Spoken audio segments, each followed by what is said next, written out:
Bienvenidos nuevamente a las entrevistas de Tú mismo.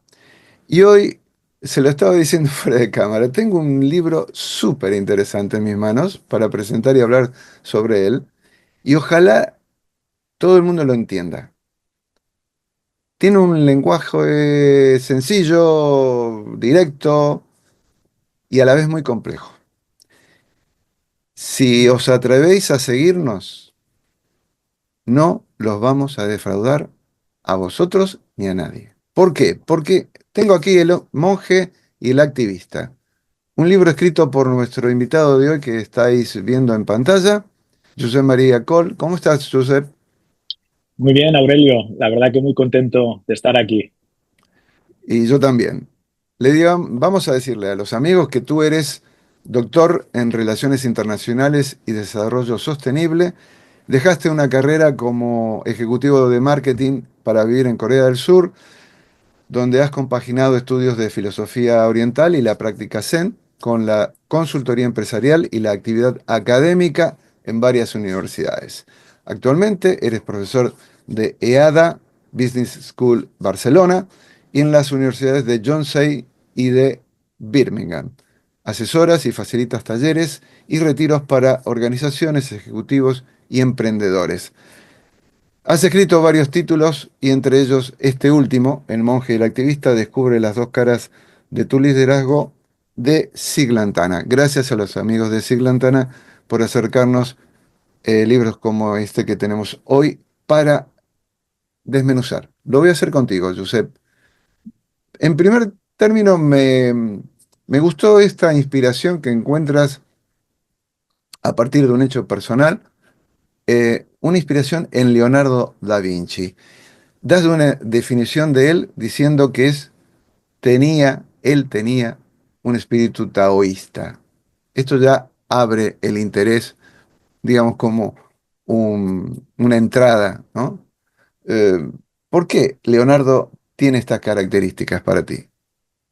Bien, para mí, Aurelio, además es que el libro nació de una experiencia que yo tuve en San Pellegrino, en Italia, ¿no? Que está en la zona, en el norte de Milán, cerca de los Alpes. Estaba en el balneario, precisamente tomándome un retiro, un descanso de unos días. Y ahí, yo no lo sabía, se ve que Leonardo, yo conecté mucho en ese viaje con la figura de Leonardo, ya me gustaba, ya me traía, pero ahí conecté de una manera muy intuitiva, muy fuerte a nivel experiencial. Yo podía sentir esa energía suya y justamente luego me di cuenta que él había estado en San Pellegrino porque dentro de los múltiples intereses que Leonardo da Vinci tenía, uno de ellos era el agua. Él estaba fascinado por estudiar el agua, ¿no? El agua como fuente de la vida, ¿no? Y el agua es el símbolo que los taoístas utilizan para representar el Tao, ¿no? Que es esa fuente de conciencia universal de la que todo emana y que siempre fluye desde arriba, ¿no? Desde las montañas, desde el manantial, hacia abajo, ¿no? Por lo que es humilde, intenta desprenderse de su ego, ¿no? Y ahí, pues, Leonardo da Vinci conectó también con el elemento agua, él desde su punto de vista, y para mí era una persona que conectaba distintos campos de conocimiento, conectaba distintas disciplinas. Él era ingeniero, científico, artista. Dentro del arte dominaba o se interesaba por distintas disciplinas. Era un observador de la vida, ¿no? Se interesaba también por el autoconocimiento y él sabía que el ser humano era un ser natural y era la experiencia para él era la fuente de cualquier tipo de conocimiento. Y esos son principios que aplicaban los taoístas hace ya miles de años, ¿no? Entonces a mí me fascinó muchísimo, me fascina, me inspira regularmente la figura de Leonardo da Vinci y cuando estaba en Italia yo conecté muchísimo con su espíritu y es desde ahí donde nació además la semilla de escribir este libro. Bien, este libro que presenta dos arquetipos, el monje y el activista. Vamos a apelar un poco a la síntesis de las características de ambos porque durante la charla vamos a profundizar. Monje y activista. Sí, estos son dos arquetipos, yo le digo del mundo moderno. ¿no? Son dos Ujú, arquetipos que nos apelan, como ya decía Jung, ¿no? ujú. El padre de la teoría del inconsciente colectivo.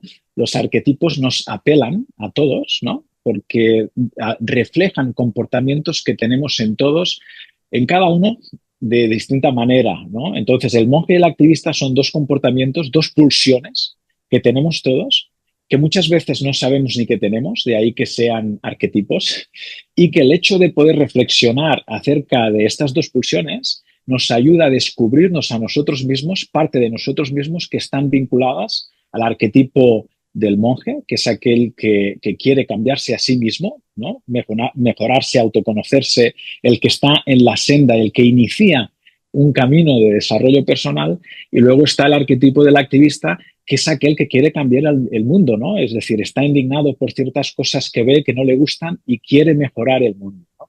Entonces, estos son dos pulsiones que están muy relacionadas, el arquetipo del monje con el ser y el arquetipo del activista con el hacer. Y muchas veces las vivimos de forma contraria, ¿no? Ujú. Estamos mucho, a ver, en un sistema, ¿no? En un sistema perverso, por eso yo le digo que son dos arquetipos del mundo moderno, porque en la modernidad, ¿no? Todos estamos metidos en un sistema que nos empuja a producir y a consumir, ¿no? Y eso dictamina mucho nuestro trabajo, condiciona ya mucho la organización que tenemos de nuestras vidas, ¿no? Y todo lo hacemos alrededor del trabajo. Y a partir de aquí estamos mucho en el arquetipo del activista, ¿no? De hacer, hacer, hacer. Y a veces esto también genera desequilibrios. Entonces el libro habla primero de cómo reconocer estos dos arquetipos en cada uno de nosotros y luego qué podemos hacer para armonizarlos, porque la clave de todo no es utilizarlos o reconocernos en ellos de forma separada, sino ver cómo son dos vasos comunicantes, ¿no? Que están generando una sinergia para que podamos mejorar, al fin y al cabo, vivir la vida con más plenitud. Estas dos figuras están jugando en nuestro mundo arquetípico, pero lo refieres a la palabra liderazgo. Y lo bueno que yo encuentro, que uno siempre refiere al líder, vaya palabra, eh, siempre lo descarga en figuras que pueden ser, por decirlo en un lenguaje muy, muy simple, los mandamanses, ¿no? Los que están a lo alto de la jerarquía. Y tú dices, cuidado, líder eres tú. Descubre ese líder que tienes dentro, con estas dos características que las puedes desarrollar ampliamente. Liderazgo, entendiendo esa palabra como. El liderazgo, y esto, aquí das una gran clave del libro, Aurelio, ¿no? Todos somos líderes. El liderazgo es esa capacidad que todos tenemos de influir, ¿sí? Hacia la realización de un propósito compartido, un sueño, una utopía. Y eso puede ser desde lo más ambicioso, ¿no? Hasta un pequeño detalle, ¿no? Porque cambiar el mundo tiene muchas lecturas distintas, ¿no? Pero si yo, por ejemplo, salgo a la calle, voy a comprar, voy a la tienda y tengo una actitud amable y, por ejemplo, sonrío, ¿no? A la persona que me atiende, aquí tú ya estás influyendo, ya estás emitiendo, ¿sí? Una energía que seguramente va a ser recibida de forma afable y positiva por parte de quien la reciba. Esto sería los micro cambios que hacemos en nuestro día a día, esa capacidad de influir. El propósito compartido, ¿cuál es? Es poder disfrutar de las pequeñas cosas de interacciones de cada día, y eso lo podríamos aplicar a gran escala, por ejemplo, al decir, no me gusta cómo estamos construyendo este mundo con todas estas externalidades que le vemos al sistema económico de contaminación, de polución, de cambio climático, y, por ejemplo, pues voy a montar una empresa con tal de reducir el reciclaje o el consumo de plástico, ¿sí? Y es decir, que podemos ambicionar en distintos ámbitos, en distintos niveles, pero el liderazgo es esa capacidad que tenemos de tejer, de facilitar procesos de cambio, ya sea pequeña o a gran escala. Y ahí creo que todos tenemos esa capacidad de liderar, todos somos líderes, también a través, y eso empieza ya con nuestros pensamientos. el discurso que nos decimos a nosotros mismos, ¿no? Por eso yo lo veo mucho esto, Aurelio, en mis clases, acompañando a organizaciones, ¿no? En sus propios procesos de transformación. Mucha gente se desempodera porque dice, esto no lo vamos a cambiar, esto la culpa es de los políticos, ellos son los que deberán o deberían arreglar las cosas o los grandes mandatarios. Y en parte, sí, claro que tienen razón, pero si solo externalizamos el poder a los demás, nos quedamos nosotros en una posición de mucha vulnerabilidad, de mucha fragilidad y de mucha impotencia. Y eso a menudo genera mucha frustración, ¿no? Y la frustración, pues es una emoción que si no se canaliza puede llegar a desencadenar mucho sufrimiento.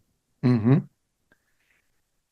En este juego que haces tú entre el campo de lo espiritual y el campo de la vida cotidiana, tanto a nivel personal como colectivo, hay un eje central sobre el que vas jugando y una idea entre la crítica y la proposición que es justamente una palabrita que algunos conocen y otros no tanto, antropoceno, con C. Y le das vuelta, le pones a la Z encima la C. Es decir, la C queda desaparecida. ¿Eh? ¡Pum! Y se escribe la palabra dentro de antropoceno, zen. Lógicamente hay diferencias para distinguirlas. Antropoceno con C y antropoceno con Z. ¿Cuáles son? Sí. Claro, el antropoceno con C, ¿no? Es el contexto, es el concepto que explica el contexto en el cual estamos viviendo hoy en día en pleno siglo XXI, ¿no? Ujú. Que es una era geológica, técnicamente el antropoceno representa una era geológica que vive el planeta, en el que los cambios acelerados que le vemos en el planeta vienen causados por la acción humana. Y de ahí viene antropo, ¿no? De lo humano, a ceno con C, la era geológica, ¿no? Es la unión de estos dos conceptos. Y cuando nos preguntamos, ¿qué acción humana? ¿Qué estamos haciendo los humanos para realmente tener este impacto tan fuerte que estamos cambiando la faz de la Tierra, ¿no? Pues esa acción humana se canaliza a través de un sistema económico, productivo, eminentemente extractivo, que extrae recursos naturales, los explota y muchas veces también recursos, los mal llamados recursos humanos, ¿eh? Personas, la parte ambiental y la parte social que se ven negativamente afectadas por esta acción humana, ¿no?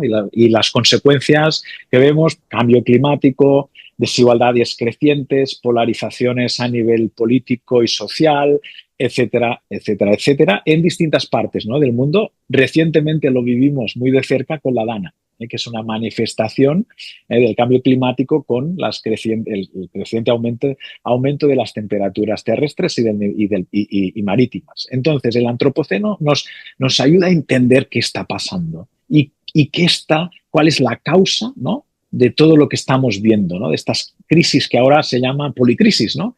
Que es el Ujú. conjunto de crisis económica, social, medioambiental, política que estamos viviendo.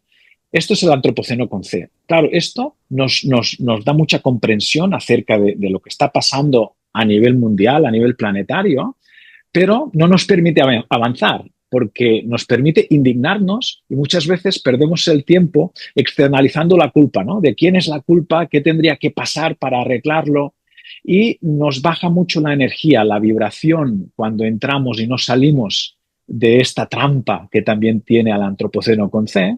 Y por eso de aquí que reivindico, ¿no? Y acuñé este concepto del antropoceno con Z de Zen, ¿no? Antropoceno, para reivindicar que necesitamos, para salir del antropoceno con C, un nuevo estado de conciencia. Un estado de conciencia donde nos ponga a recuperar, a conectar con el liderazgo que tenemos a nivel sistémico, que es cuando el colectivo puede imaginar nuevos futuros ilusionantes que funcionen con principios distintos, es decir, que funcionen desde crear valor compartido para la población, para la sociedad, para el medio ambiente. Es crear nuevos sistemas que puedan coexistir, convivir con este antropoceno con C pero que le ayuden a trascenderlo. Por eso el antropoceno con Z de Zen es ese estado de conciencia que yo reivindico en el libro, que es un estado de conciencia que se puede trabajar tanto individualmente como colectivamente, esa conciencia individual y colectiva que necesitamos para imaginar nuevos futuros y poderlos hacer realidad. Y digamos que lo que nutre tu idea de antropoceno con Z es la reinterpretación de las sabidurías perennes. Reinterpretar. Esto quiere decir que tienen un conocimiento necesario para afrontar los retos, pero en un contexto nuevo. Por lo tanto, esa reinterpretación. ¿Cómo lo explicarías? Sí, para mí esta es una idea fundamental, Aurelio, y me encanta que podamos conversar de esto, ¿no? Porque para mí tiene mucha relevancia. El contenido, ¿no? El contenido, la sabiduría que necesitamos para realmente llegar a desarrollar este nuevo estado de conciencia, el antropoceno con Z de Zen, está ya desde hace 2500 años. Es lo que los filósofos le llaman la edad axial, ¿no? De ahí que nace el concepto de sabiduría perenne. Son sabidurías que hablan de los valores universales, del amor, la compasión, la impermanencia, la interdependencia, de las que hablan el budismo, el taoísmo, los presocráticos, ¿no? Ujú. Culturas indígenas. De ahí que yo reivindico el Zen porque mi experiencia de vida me trajo a Corea del Sur hace 20 años y yo ahí entré en contacto con la filosofía taoísta, budista, zen, ¿no? Que es la unión, ¿no? La fusión del taoísmo y el budismo. Y yo la exploro a través de ahí, pero luego también la he ido desarrollando con el chamanismo, con los presocráticos, y te das cuenta que todos estos principios o valores universales estaban ahí hace 2500 años. Pero claro, el mundo ha cambiado mucho en 2500 años. Y ahora tenemos retos. Primero, somos muchos más en el planeta, ¿no? Es decir, ahora somos 8.000 millones de personas. Hace 2.500 años eran solo 100 de millones de personas. No habían las tensiones antropocénicas con C de las que hemos hablado. No habían tantos niveles de polución, de tensión medioambiental, de tensiones políticas, de un sistema económico globalizado, ¿no? El mundo era mucho más pequeño en esa época. Eso por un lado. Y por otro lado está el tema de la tecnología, ¿no? Es decir, el concepto de lo humano está cambiando muchísimo. De hecho, el ser humano, yo creo que algo que nos diferencia con otros animales es el uso intensivo de la tecnología, y en pleno siglo XXI esto condiciona muchísimo nuestras vidas, no tanto por una economía donde la tecnología la ayuda a ser más productiva, ¿no? Las empresas buscan productividad, productividad para generar beneficios, y eso a veces va a costa, en detrimento, ¿no? De lo que es generar puestos de trabajo para las personas, que de momento la gente tiene su sustento económico en el sistema mediante un trabajo recompensado a nivel económico. Eso por otro lado. Y luego está también, Aurelio, el tema de la inteligencia artificial, ¿no? Que todo lo que ocasiona, los grandes interrogantes que plantea la inteligencia artificial a nivel de lo humano, ¿nos podrá sustituir una inteligencia artificial? ¿No? Esa es una de las grandes preguntas que tenemos en el sistema. Y la otra es que cuando la tecnología es tan productiva, no se necesite tanto trabajo, que esto ha sido un poco el éxito del capitalismo en los países llamados desarrollados, ha sido la creación de una clase media bastante amplia, y ahora esto está cambiando. La clase media está adelgazando. Por lo tanto, cuando hablamos de reinterpretar, ¿no? Esta sabiduría perenne, ¿no? Las sabidurías perennes están en este contexto. ¿Qué significa hoy en día, ¿no? Aplicar el Zen o aplicar el taoísmo o seguir a los estoicos y presocráticos, ¿no? ¿Qué significa? ¿Cómo el chamanismo nos puede ayudar hoy en día, ¿no? A reducir el sufrimiento? Las grandes corrientes perennes, todas son corrientes que están enfocadas a aliviar el sufrimiento. Y entonces reinterpretarlas creo que es un ejercicio para mí de responsabilidad, ¿no? Ya social o civil, como persona que se ha dado cuenta de esto, porque los retos que tenemos en el siglo XXI son muy distintos a los que tenían hace 2500 años, Por eso hay que reinterpretarlas y ponerlas en valor en el contexto actual, ¿no? Un contexto donde hay un estrés muy distinto al que había antes, un estrés que nos lleva al sufrimiento, nos baja mucho la vibración, la energía y nos impide ver más allá de los grandes retos y nos impide conectar con la fuente, con la libertad creativa, ¿no? Que es algo que necesitamos para realmente llegar a ese estado de conciencia del antropoceno con Z de Zen. Mm, hay algo importante que tú dices con respecto a que hemos construido un ecosistema para dominar al mundo, todo lo que acabas de explicar y recordar, y nos hemos olvidado de cultivar la realidad absoluta de nuestro propio interior, ¿no? Y tú dices, bueno, vayamos del ego sistema al ecosistema. Está muy vinculado, obviamente, a todo lo que tiene que ver con el mundo natural. Somos naturaleza, eso ya no cabe duda. La misma ciencia lo va confirmando, nos va quitando esto de estamos en la cúspide de la creación y por lo tanto podemos dominar tranquilamente. No va por ahí. Y tú lo recuerdas y echas mano al tema justamente de la naturaleza. La clave, porque ya nos vamos tirando hacia el mundo de la espiritualidad. Para salir del antropoceno es clave, lo dices, entender la espiritualidad como una práctica experiencial, pura experiencia, que nos conecta con la vida, con lo que hemos olvidado que es la vida. Estamos dormidos, evidentemente. Más que olvidar, nos hemos dormido. Sintiendo, y lo dices perfectamente con un lenguaje, diría, casi poético, sintiendo el latido planetario. Somos parte de Gaia, diría Lovelock. Eh, bien, entender la espiritualidad como una práctica experiencial. Ya no es momento para palabras, sino para experiencia. Y esto significa acción. Totalmente. Yo creo que esto es tan solo empezar a entender la espiritualidad, ¿no? La práctica espiritual como un retorno hacia nosotros mismos es ya un insight, ¿no? Una intuición muy grande que nos permite ponernos en la tesitura de conectar con la naturaleza, que es conectar con nosotros mismos. De ahí que para mí la práctica espiritual no se puede desacoplar del contacto con la naturaleza, ¿no? De hecho, muchas veces, ¿no? Personas que me preguntan, bueno, ¿cómo empezamos la práctica espiritual? Ir a la naturaleza, tan simple como esto, ¿no? Un paseo por el bosque, un baño en el río, en el agua del mar, ¿sí?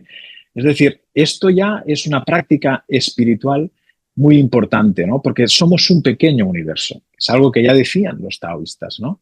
Y nos recuerda James Lovelock desde la hipótesis de Gaia, ¿no? Desde esta parte más científica, ¿no?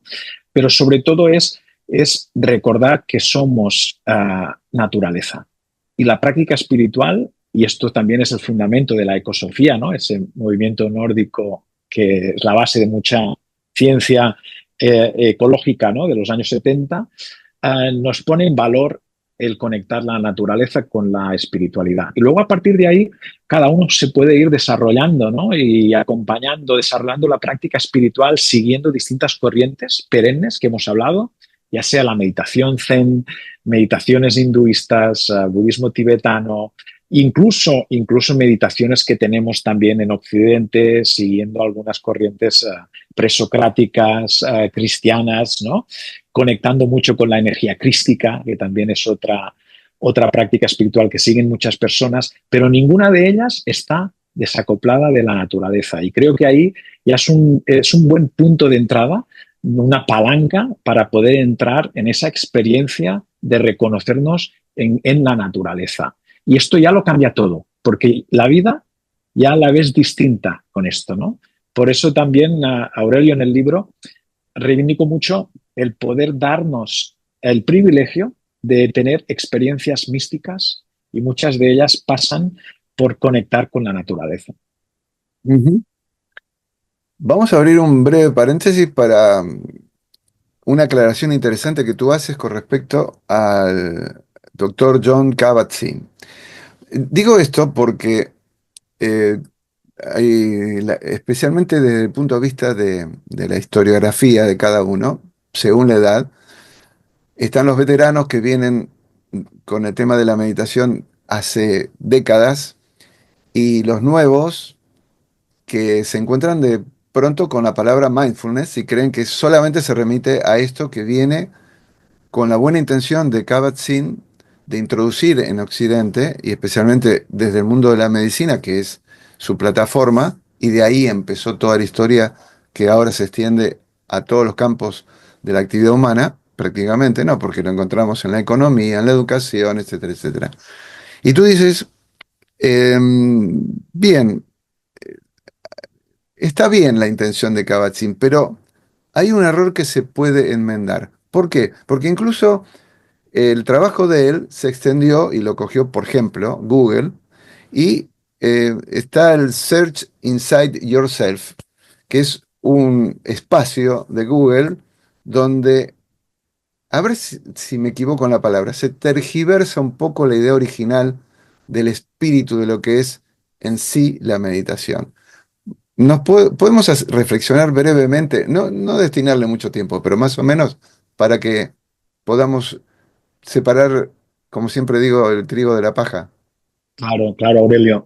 Intentaré ser breve, pero creo que es una idea muy importante, ¿no? Vale. Aurelio, porque nos hemos acostumbrado, perdón, a hacer mindfulness, ¿no? Lo que en el libro le llamo mindfulness, que no es un concepto mío, ¿no? Sino yo lo rescato del libro de Ronald Purser, que es un poco la espiritualidad fast food, rápida, ¿no? De tener la espiritualidad ibuprofeno. Bueno, hago un poco de mindfulness, esto me va a aliviar la tensión, a lo mejor me ayudará a reducir el sufrimiento, genial. No tengo nada en contra de ello, al contrario, ¿no? Cuando estás con mucha tensión, ansiedad, cualquier cosa que además no tenga efectos colaterales como algunas medicinas, pues bienvenido sea. Ahora bien, ¿cuál es el peligro? El peligro es hacer esto sin cuestionarte cuál es lo que te está causando esta ansiedad, este sufrimiento. De ahí que en el libro le llamo el error de Kabat-Zinn, que es un error no intencionado, ¿no? Porque el trabajo que ha hecho es espectacular, ¿no? Introduciendo todo esto, pero si lo desacoplas, el mindfulness es una práctica meditativa. Y la meditación, el significado original es mirar profundamente, es la práctica de reflexionar.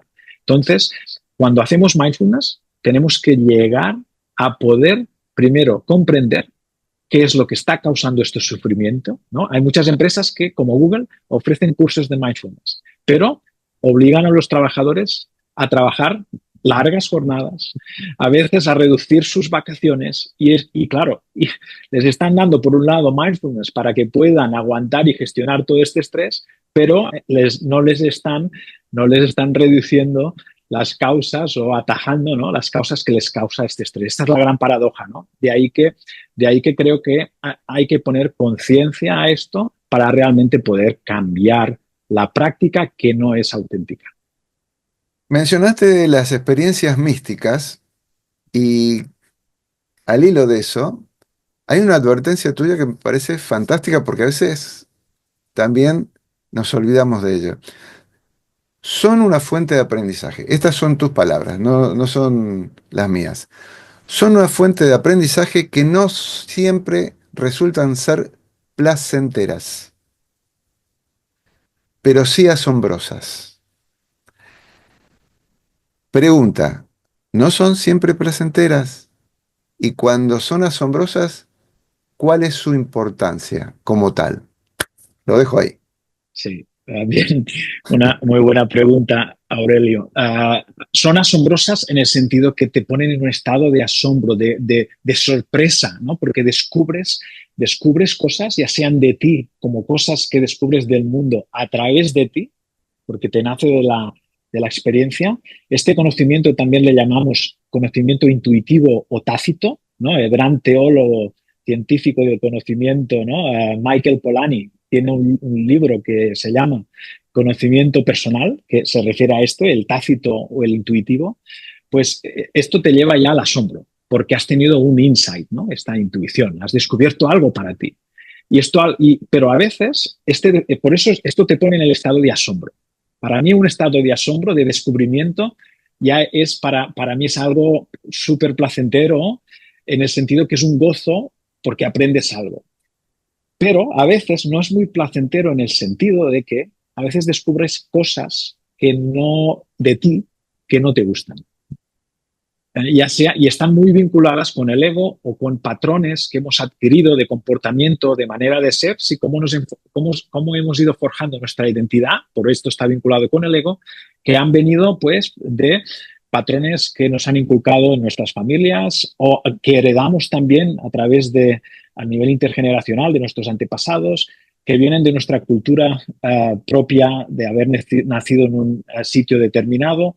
Y claro, a veces te das cuenta de que hay aspectos de ti que no te gustan mucho y que no están muy alineados con este ecosistema o esa conciencia más ecológica. Esto al principio no es muy placentero, pero te está plantando, ¿no? Es como una gran oportunidad para ponerte un espejo delante y decir, oye, me reconozco en esto, no me gusta y como no me gusta lo quiero cambiar. Y esto puede ser el inicio de un gran salto cuántico, ¿no? En nuestra propia evolución.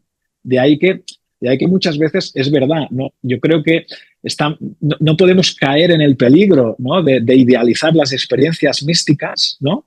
Porque no siempre son placenteras, siempre son asombrosas, pero en todo caso siempre son útiles para nuestro propio desarrollo personal.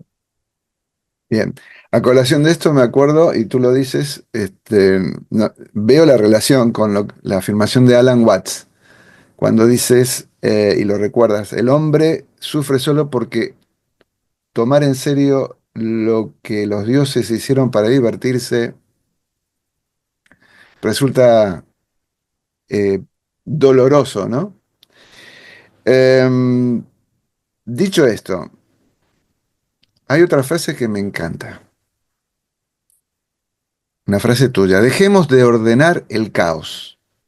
Esa costumbre, claro, vivimos en Occidente y lo caótico, porque si estuviéramos viviendo, pienso en países como India, por ejemplo, o, o por la zona, ¿no? Donde el caos es el pan de cada día, pero en Occidente estamos anclados en el orden y lo que no encaja y lo que no se puede etiquetar, etcétera, etcétera. Y tú dices, dejemos de ordenar el caos. El caos se ordena por sí solo. Sí, para mí esto es algo fundamental y yo además descubrí esto con mi propia experiencia, porque yo vengo de la mente occidental, además una mente muy racional, mi parte científica, que intenta controlarlo todo, ¿no?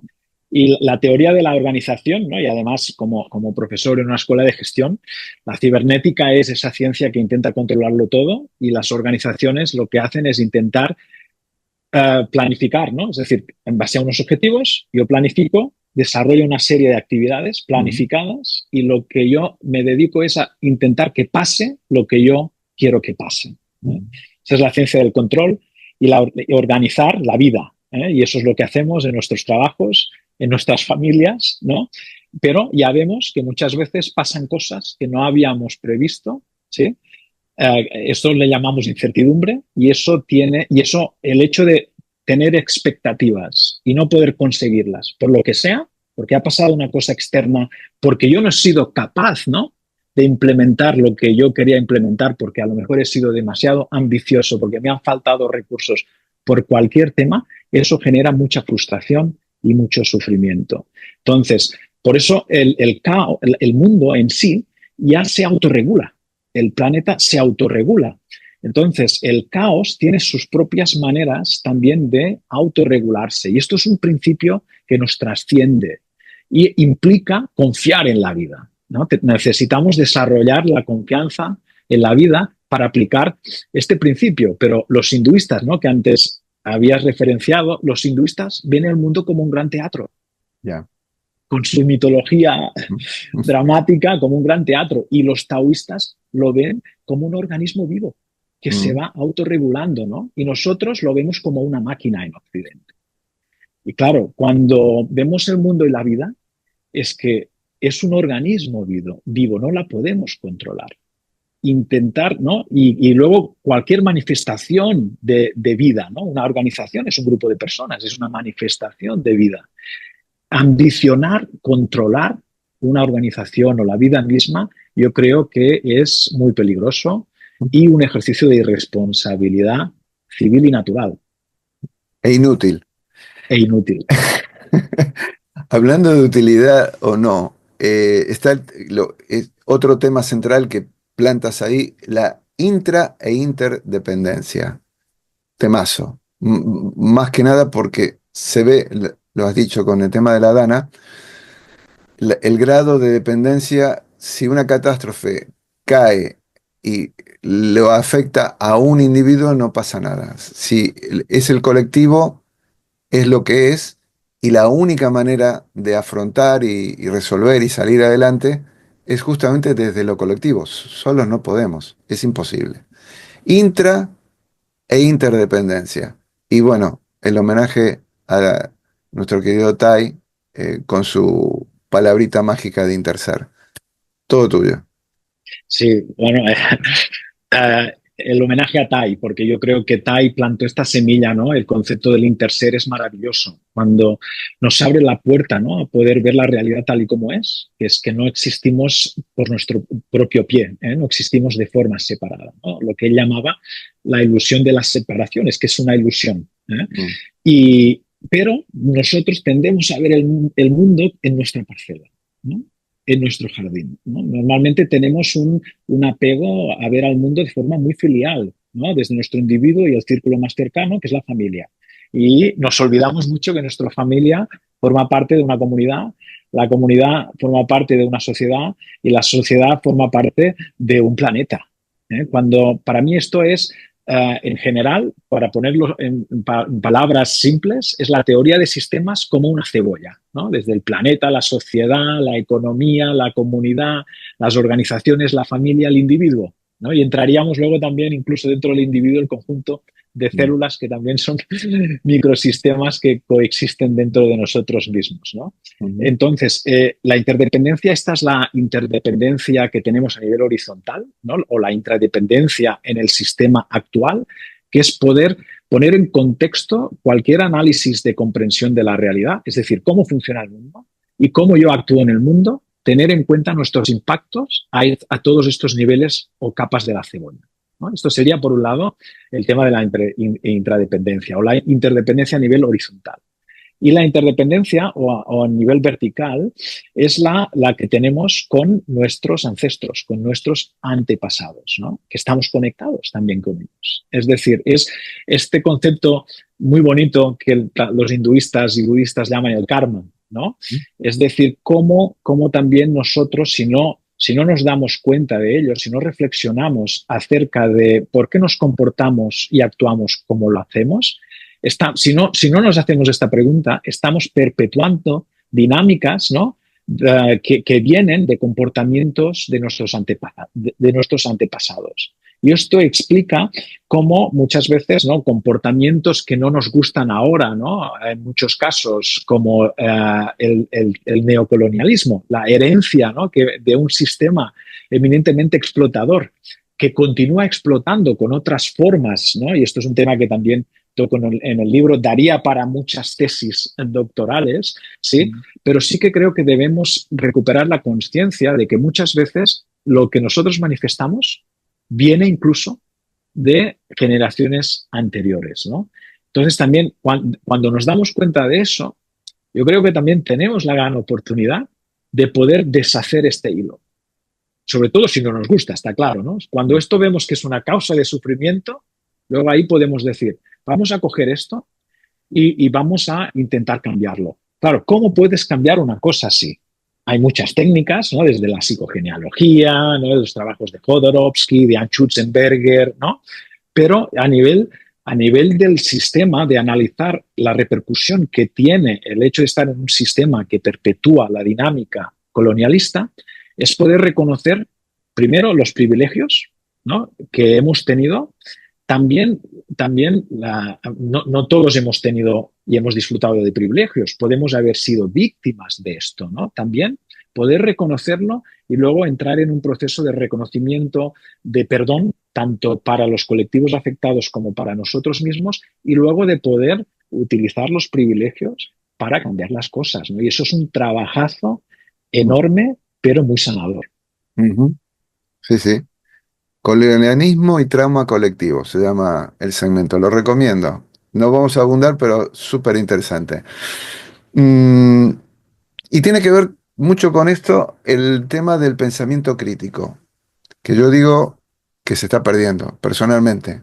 Eh, andamos a los bandazos con la violencia verbal y a veces más allá de lo verbal, pero no por el pensamiento crítico, sino por, te diría, reacciones viscerales totalmente fuera de la crítica que se puede nacer del pensamiento, ¿no? Y tú dices el pensamiento crítico como escudo contra la estupidez, justamente, contra la estupidez, que se desarrolla a través de la práctica espiritual. Y me quedé pensando, a ver, la práctica espiritual con el pensamiento crítico, yo digo, está más cerca de Descartes que, que, no sé, de cualquier maestro espiritual, pero a ver, aclárame cómo es el tema. Sí. Para mí, claro, la meditación, ¿no?, es la práctica de mirar profundamente, de reflexionar, ¿no? Y cómo entramos en un estado meditativo, ¿no? ¿Cómo meditamos? Y aquí lo vinculo con la práctica espiritual, ¿no? La práctica espiritual te permite poder criticar desde la experiencia, ¿no? Ya no es desde solo tu intelecto, ¿no?, que razona de forma lógica una serie de eventos que pueden ser la causa de otros eventos, ¿no? ¿Qué causa el cambio climático? Ah, pues lo causa esto, lo otro y tal. Esto es un tipo de crítica que tenemos que hacer, intelectual, pero la tenemos que complementar con cuando paramos, miramos profundamente mediante nuestra práctica espiritual y ahí nos damos cuenta, ¿no?, con estos valores universales que reivindican la sabiduría perenne que no se están practicando, que se están olvidando, ¿no? Y esto te lo lleva a la propia experiencia, ¿no? El camino de la práctica espiritual te lleva a poder entrar en contacto con desigualdades, ¿sí?, con incomodidades que de otra manera a lo mejor no llegas. Por lo tanto, la práctica espiritual forma parte para mí de la parte crítica de poder mirar profundamente, ¿no? Es como que desvela la realidad, ¿no? ¿Por qué? Porque te conecta, ¿no? La crítica intelectual la utilizamos y es muy útil, ¿no? Y además yo en la academia es precisamente lo que hago más, te pone en contexto para lo que los budistas llaman comprender la realidad convencional, que es cómo funciona el mundo desde el ecosistema, nuestro día a día. Y la práctica espiritual te permite comprender la realidad absoluta, que es esta realidad interdependiente, la unicidad de las que todas las tradiciones perennes hablan, y esta comprensión crítica solo la podemos hacer desde la práctica espiritual, ¿no? Entonces, lo bien interesante, Aurelio, es cuando tú exploras, indagas cerca de la realidad desde la parte intelectual, ¿no?, la realidad convencional, y la parte espiritual o la realidad absoluta. A partir de aquí, la realidad ya la ves distinta. Cualquier análisis es un análisis de interdependencia, de cómo afecta mi acción, ¿sí?, a mi sistema económico, social y ecológico, ¿no? Y eso te hace mucho más consciente de los impactos que tienen nuestras acciones y también de lo que podemos hacer para dejar de impactar negativamente y promocionar o fomentar más los impactos positivos. Bien, y hay una figura que es traída un poco del concepto del viaje del héroe, el héroe en sí mismo. Y tú haces una diferenciación entre el héroe tradicional, de aquel viaje del héroe campeliano, digamos, con un héroe moderno. Lo que sería el personaje con esos valores traídos de la sabiduría perenne, pero encarnados en la actualidad, reactualizados, si se quiere. Y una de esas características que tendría que tener este héroe moderno, cualquiera de nosotros, por si no lo entendemos bien, cualquiera de nosotros, la idea de parar, de no hacer nada, descansar, contemplar, meditar, imaginar, recrear. En ese contexto nace una narración que es recreativa, historias con sentido. Estaba pensando justamente en las plataformas que nos cuentan historias, vivimos contando relatos ahora a través del streaming, y cuánto se echan en falta las historias con sentido, ¿no? Em, ¿Y todo esto para qué? Para lograr una acción transformadora, es decir, es nuestra batería, es nuestra fuente de energía, no digo muy, muy fina, muy alta, pero sí más concreta, más directa, porque somos héroes modernos, o estamos invitados a hacerlo. Sí. Yo creo que aquí hay dos grandes ideas, ¿no? En este concepto, Aurelio, del héroe moderno, que somos todos. Una es que el héroe moderno de hoy en día, el héroe campbelliano es muy egoico, es muy individualista y está muy enfocado a la acción, ¿no?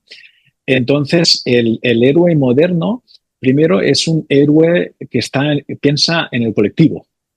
Es decir, es un héroe que facilita espacios de co-creación, de diseño de futuros en grupo, teniendo en cuenta la comunidad. Y esto ya es una diferencia importante. Es un héroe indicolectivo, individual en el colectivo, ¿no? Porque las dos partes son importantes.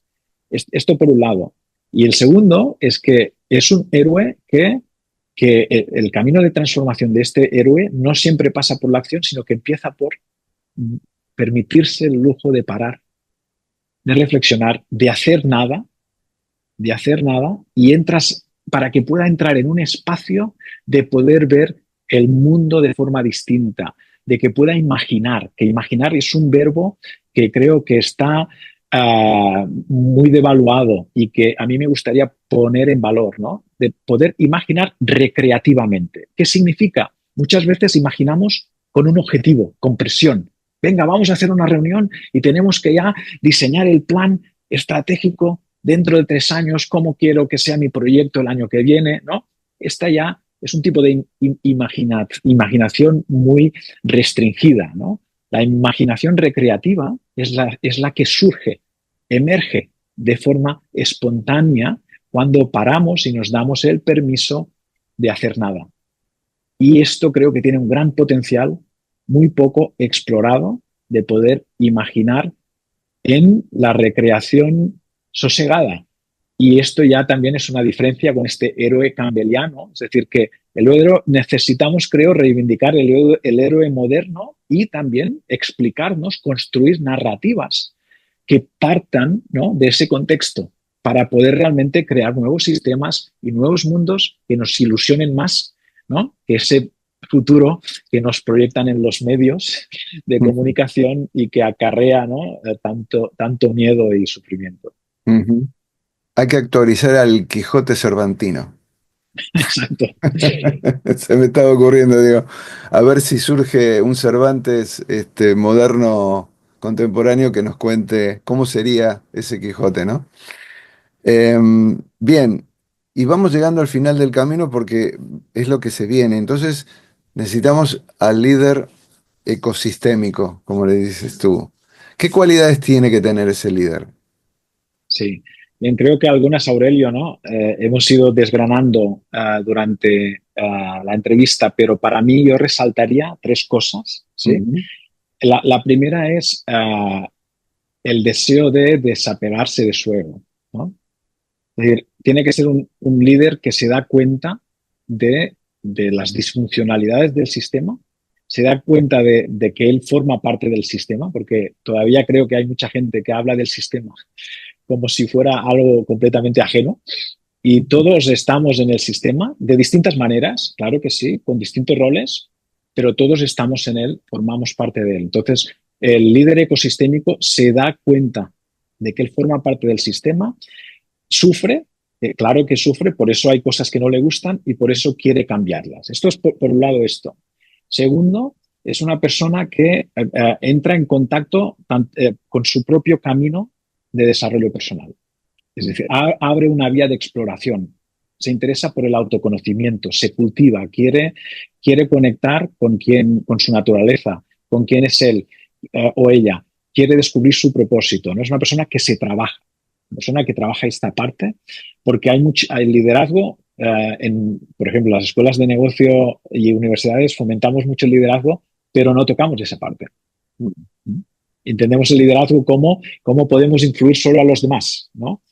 Y ahí viene la tercera característica. El líder ecosistémico no es jefe, no es gurú, no tiene la receta. Eso también es importante. El líder ecosistémico es un líder que trabaja, podríamos decir, un poco más en la sombra y facilita espacios de interacción, invita a su equipo, a los actores del sistema, ¿sí? Que son importantes para que pueda cambiar, los invita, los escucha, los invita a participar, sabe construir relaciones desde la confianza, ¿sí? Sabe respetar a las distintas perspectivas, que esto es muy importante. Antes, Aurelio, lo comentabas, que nos estamos polarizando porque no nos escuchamos. Mm. Y las redes seguimos a quien piensa como nosotros, ¿no? Y cada vez tenemos menos exposición a maneras de pensar distintas, que donde hay también mucho aprendizaje. Entonces, el líder ecosistémico sabe manejar estos espacios, facilita encuentros y sabe también sabe desarrollar metodologías para poder co-crear de forma colectiva, ¿sí? El mundo que se quiere, ¿no? Ya sea en una empresa, en una comunidad, en la familia, etcétera, etcétera, ¿no? Tiene estas tres características que son muy importantes y luego yo diría que hay una cuarta que es transversal a todas estas tres, que es una persona que ve la vida como un camino de aprendizaje. Y eso para mí es esencial y un aprendizaje de forma individual y colectiva, siempre en interacción. Yo creo que no hay aprendizaje sin interacción. Por lo tanto, es muy consciente de que la vida es un camino de aprendizaje y eso también hace que inspire a las demás personas con las que entra en contacto, ¿no? En su propio quehacer, de sus proyectos, de su día a día. Bien, yo creo que también podríamos decir que en resumen es la simbiosis del monje y el activista, ¿no? Oh, Totalmente. Aurelio, sí. Y aquí quiero, si me permites, ¿no? sí, sí. Reivindicar, ¿no? Reivindicar que los dos arquetipos, Aurelio, no es ahora soy monje o ahora soy activista, ¿no? El gran kit de la cuestión está en ponerlos a trabajar de forma conjunta y para ello primero hay que reconocerlos en nosotros, ¿no? Por eso una primera pregunta es ¿con quién te identificas más, ¿no? En un momento determinado de la vida, con el monje o con el activista. Y la segunda pregunta es ¿cómo los puedo cultivar? Y la tercera es ¿cómo los puedo armonizar? Y cuando estamos en esa intersección es como una danza, ¿no? Cuando los dos bailan es como una danza donde entran en flujo y ahí realmente puedan entrar ya en transformaciones profundas de los sistemas en los que participan, ¿no? Y para mí eso es fascinante, es un trabajo interesantísimo de cómo podemos desarrollar a nuestro monje y a nuestro activista en simbiosis y creo que esto es la gran clave para que el ser humano pueda reconectar con la naturaleza, Aurelio. Y por eso creo que una de mis motivaciones principales para escribir el libro es realmente hacer este puente, ¿no? A través de estos dos arquetipos.